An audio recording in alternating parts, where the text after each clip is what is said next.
निधि जैन, भगवान Adinath college of education महर्रा से शैक्षिक प्रबंधन एवं प्रशासन डीएलएड चतुर्थ सेमेस्टर का विषय हमारा चल रहा है और इसके अंतर्गत एक यूनिट हमारी कंप्लीट हो चुकी है जिसमें हमने भौतिक संसाधनों के बारे में पढ़ा। सेकंड यूनिट के अंतर्गत हमारा टॉपिक मानवीय संसाधन है। मानवीय संसाधन का अर्थ हमने देखा कि मानवीय संसाधन संस्था से जुड़े हुए जो भी व्यक्ति होते हैं वो सभी मानवीय संसाधन के अंतर्गत आते हैं।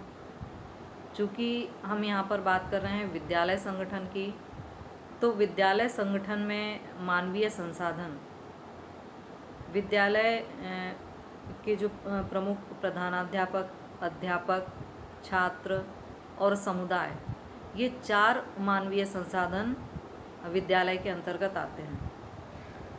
इसमें प्रमुख संसाधन जो है प्रमुख व्यक्ति प्रधानाध्यापक होता है, जिस पर आज हम चर्चा करेंगे। यानी आज का हमारा टॉपिक प्रधानाध्यापक है। विद्यालय जो है वो संपूर्ण शैक्षिक प्रक्रिया की एक आधारभूत इकाई होता है और इस आधारभूत इकाई का केंद्र बिंदु होता है प्रधानाध्यापक। चूँकि प्रधानाध्यापक पूरे विद्यालय का केंद्र बिंदु होता है, अतः विद्यालय में जो भी प्रक्रियाएं संचालित होती हैं, जो भी शिक्षण अधिगम प्रक्रिया का संचालन विद्यालय में होता है, उन सभी का दायित्व प्रधानाध्यापक पर ही होता है। विद्यालय की सफलता या असफलता, शिक्षा की गुणवत्ता आदि ये सभी चीज़ें प्रधानाध्यापक पर ही निर्भर करती हैं। तो इन सब के लिए आवश्यक है कि प्रधानाध्यापक में कुछ ऐसे गुण हों जिनके कारण उसके माध्यम से संस्था का विकास हो सके, विद्यालय प्रगति कर सके। तो उसमें कुछ गुणों का होना आवश्यक है। उन्हीं गुणों की आज हम चर्चा करेंगे जो कुछ पॉइंट के रूप में हैं। पहला पॉइंट है इसमें प्रधानाध्यापक एक अच्छा नेतृत्व करने वाला हो या एक अच्छा नेता प्रधानाध्यापक होना चाहिए, क्योंकि उसके अधीन में बहुत सारे कर्मचारी होते हैं, शिक्षक होते हैं और उन्हीं के माध्यम से शिक्षण अधिगम प्रक्रिया का संचालन होता है। तो शिक्षण अधिगम प्रक्रिया का संचालन किस तरह से किया जाना है,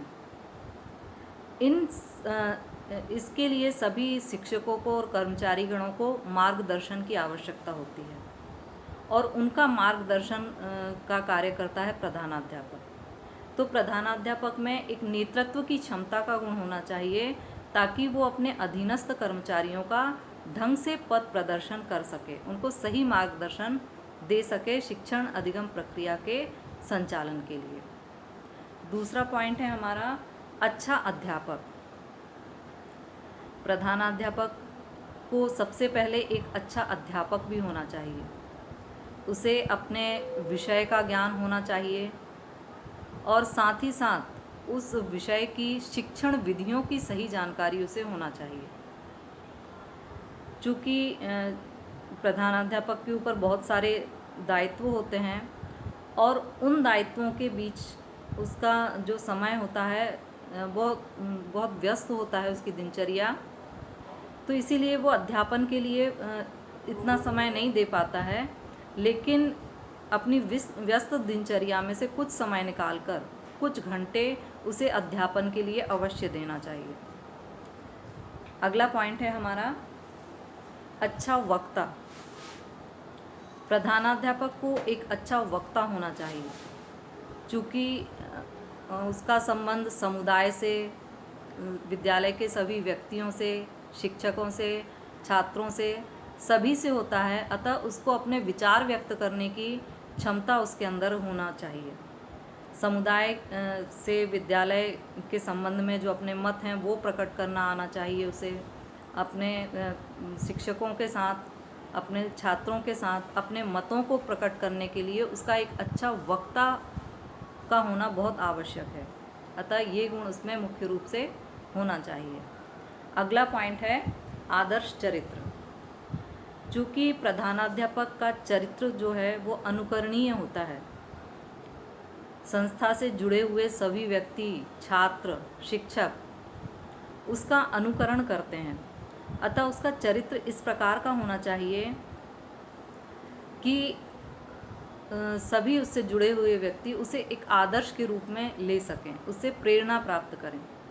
अतः उसका जो चरित्र है वो अनुकरणीय होना चाहिए या उसका चरित्र अच्छा होना चाहिए, आदर्श होना चाहिए।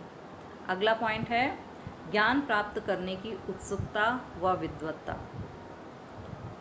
चूँकि प्रधानाध्यापक को अपने विषय से संबंधित सभी जानकारियाँ होती हैं, लेकिन फिर भी शिक्षा जगत में किस तरह के परिवर्तन चल रहे हैं, किस तरह का परिवर्तन चल रहा है, नीतियों में किस तरह से परिवर्तन हो रहा है, ये सारी जानकारी उसे होना चाहिए और इन जानकारियों के प्रति उसकी एक उत्सुकता होना चाहिए।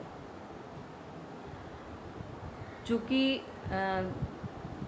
विद्यालय में उसका दायित्व होता है सभी शिक्षकों के प्रति और छात्रों के प्रति, तो शिक्षा के क्षेत्र में बदलाव लागू करना उसका दायित्व होता है। प्रधानाध्यापक का दायित्व होता है कि जो भी गतिविधियाँ या शिक्षा के क्षेत्र में जो भी परिवर्तन हो रहे हैं उन परिवर्तनों को वो अपने विद्यालय के अंदर लागू करे। तो इसके लिए आवश्यक है कि उसको इन सारी गतिविधियों की जानकारी हो। अतः वो विभिन्न माध्यमों से अपने आप को इन जानकारियों को इकट्ठी करते रहना चाहिए। उसे नई नई विधियों के प्रति उत्सुकता उसके अंदर बनी रहना चाहिए।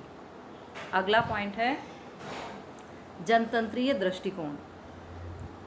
एक प्रधानाध्यापक का जो दृष्टिकोण है वो जनतंत्रीय होना चाहिए, अर्थात उसे अपनी नीतियों को मनवाने की एक ऐसा उसका व्यवहार होना चाहिए ताकि वो उसकी नीतियों में सभी को वो शामिल कर सके, सभी स्वतंत्र होकर अपने विचारों को प्रकट कर सकें उसके सामने। ऐसा ना हो कि उसने जो नियम या कानून बना दिए हैं वो उनको हर हाल में सख्ती से लागू करे।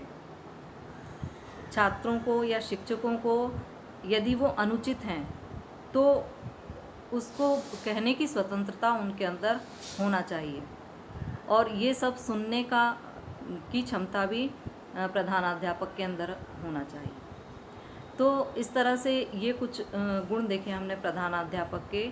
इसके अतिरिक्त और भी कई गुणों पर हम चर्चा करेंगे अगले वीडियो में। आज के लिए बस इतना ही। धन्यवाद।